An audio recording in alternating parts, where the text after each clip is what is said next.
right now we're in the middle of one of the biggest changes we've ever seen to Facebook ads tracking. Ever since iOS 14.5 was released, that messed up our data. We've had issues with reporting, getting accurate results from our ad campaigns, and we've had to do a whole bunch of extra complicated technical stuff in order to get still rather inaccurate data. Well, I'm very pleased to tell you that all that is changing. So to show you what this change is, I'm in an example ad account here. I'm in Ads Manager. If you go ahead and click on these three little lines and then select Events Manager, I've got it up in shortcuts. You may not, it may be down below, but you will have Events Manager. If you click through on that, you will most likely see a pop-up that looks something like this. And basically what's happening is that Aggravated Event Measurement is being retired. It's gone. It was literally removed from a bunch of our ad accounts a couple of days ago. Some people had it happen a few weeks ago, but it's happening to everyone. And you can see there's some more information the Meta provides here. So they've said that you can now optimize for more than 8 web events as part of Aggregated Event Measurement.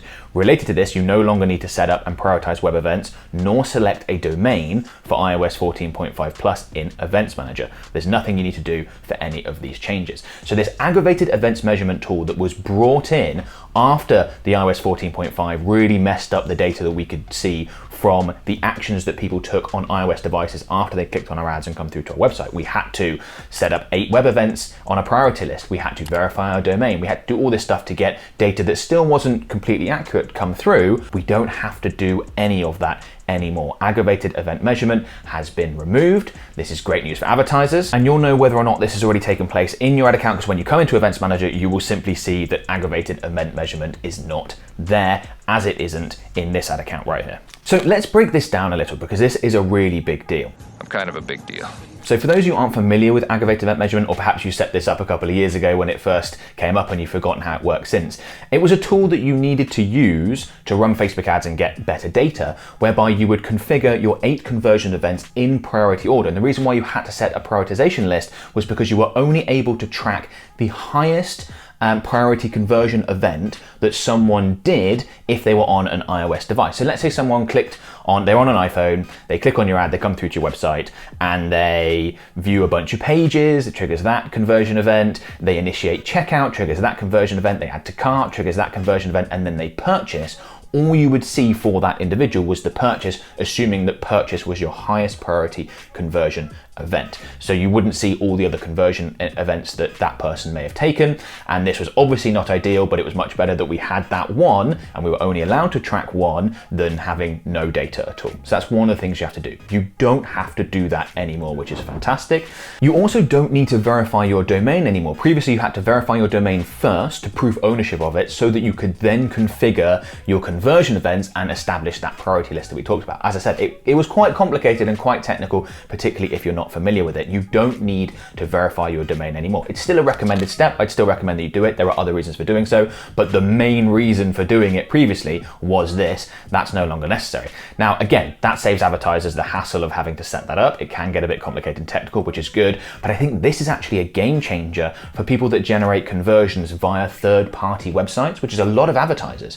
If people aren't just going through to your website and purchasing there, if they're signing up for a webinar using a third-party system, or purchasing using some other software, or going to a place where you aren't able to verify that you own the domain because you simply don't own the domain, think Amazon for example, but you want to be able to track conversions, you can now do so because you don't need to get the domain verified. So this is really, really useful for advertisers in that situation. Now, I do want to be clear that you still need to have the Meta Pixel installed on your website if you want to track the actions that people take after they click on your ads and come through to your website. That's still an important step, but you don't need to do any of the other stuff anymore, which is great. This basically takes us from a tracking standpoint back to where we were pre-iOS 14.5, which is great. Most advertisers would much prefer that. It's easier, all good news. So we also need to talk about what this means for us advertisers, other than simply saving us some time and not having those extra items on our to-do list, which is great. Before I get into that, I just want to quickly mention our done-for-you Facebook and Instagram advertising services. So if you'd like my company to create, manage, and optimize your campaigns on an ongoing basis, that's a service that we offer. There's a link in the video description down below. You can click on that, book a free call with one of my team members who can explain what we do, what we charge, how we might be able to help. You can find out more information. So if you're interested, go ahead and book a call, and hopefully we get a chance to work together. So the big question is, why are Meta making this change? Why? Wow. I think that the function that aggravated event measurement had is still going to take place. I don't think that's going away, but I think it's going to be taken care of automatically by Meta behind the scenes, and we don't have to do it as advertisers. For example, if we still want to be able to track the actions that people are making on our website on iOS devices, a lot of the same rules apply. That's not governed by Meta as a company. A lot of that stuff is what Apple have introduced. So we're still going to have, for example, a conversion event priority list and only be able to track certain actions that those users take. And I think the way that's going to work, if we don't have to do it manually, is it's going to happen automatically. Let's say, for example, you've got a bunch of campaigns in your ad account that are optimizing for purchases. Well, I think Meta is going to automatically put purchase at the top of your priority list, and that's what you're going to be able to track, provided the iOS users take that action and it comes through into your ad account. I think if you were to change that and optimize for leads or a different conversion event, then it'll all be moved around automatically.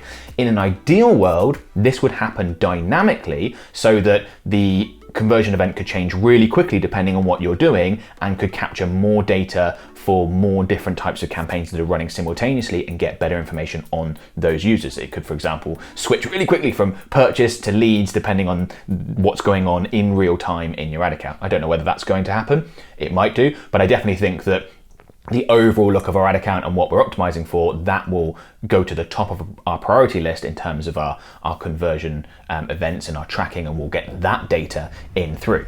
I can't believe that Meta would make this change and do away with this feature if it was going to hurt tracking. They know that's really important for us advertisers, important for them as a platform.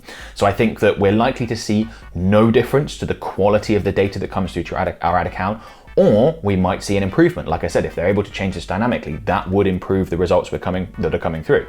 If they no longer feel that verifying a domain is necessary, that's certainly likely to improve the quality of the data and the results that come through, which is really helpful for us advertisers because we know exactly what conversions we're generating, what they cost.